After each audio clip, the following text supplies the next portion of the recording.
Hello, my name is Rachel Lee, and today I'll be reviewing a research paper titled Evaluation of Cerebrovascular Reactivity and Vessel Wall Imaging in Patients with Prior COVID-19, a prospective case control MRI study, written by Andrew L. Callen, MD, and others.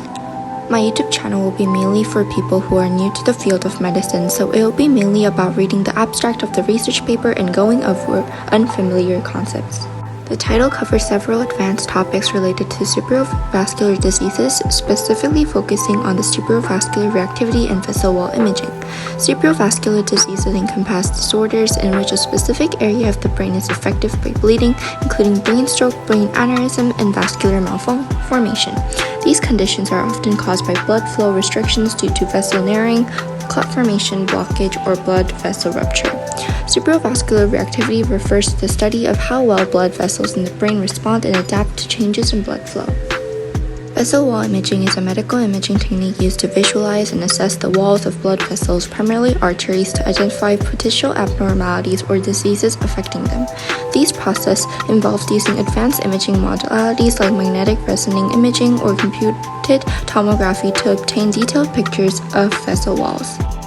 The background states SARS-CoV-2 infection is associated with acute stroke, possibly caused by viral tropism to the vascular endothelium.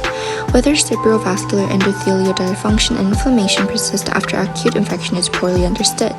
There are several advanced topics here, and to go over each of them, we will firstly start with SARS-CoV-2. SARS-CoV-2 is a virus that causes the respiratory illness COVID-19. It was first identified in Wuhan, China in late 2019 and has since spread globally, leading to a pandemic.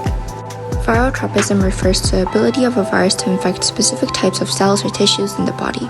Different viruses have evolved to target particular cell types based on the presence of specific receptors or co-receptors on the surface of those cells. The next concept is vascular endothelium, which is a specialized layer of cells lining blood and lymphatic vessels.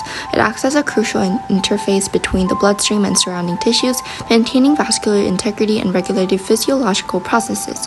Functions include acting as a selective barrier, regulating blood flow and pressure, participating in immune responses, aiding blood clotting, promoting tissue repair, and adjusting permeability. Cerebrovascular endothelial dysfunction is impaired functioning of specialized cells lining brain blood vessels. It comprises the blood-brain barrier, alters blood flow regulation, triggers inflammation, oxidative stress, and blood clot formation.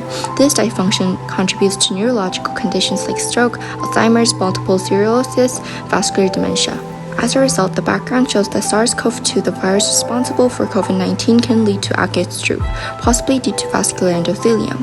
We are not entirely sure whether the damage and inflammation in the blood vessels of the brain continue to be a problem after the initial infection.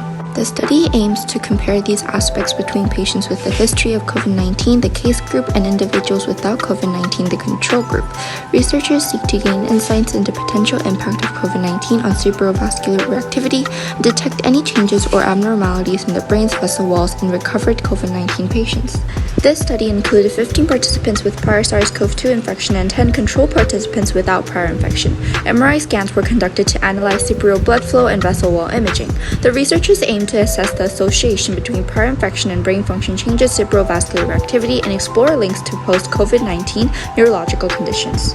Participants who had not been previously infected with SARS-CoV-2 showed higher cerebral blood flow after acetazolamide administration, which is a stimulus during the MRI scans to assess cerebral blood flow and cerebrovascular reactivity compared to those with prior infection. Cerebrovascular reactivity was significantly lower in participants with prior infection, even after excluding those with prior critical illness. Among those with previous infection, CVR was lower in participants with post-COVID neurological conditions, although not significantly. Although 40% of participants with prior infection had vessel wall imaging abnormalities consistent with atherosclerosis, while only 10% of participants without prior infection had vessel wall imaging abnormalities. As a conclusion, SARS-CoV-2 infection is associated with chronic impairment of CVR.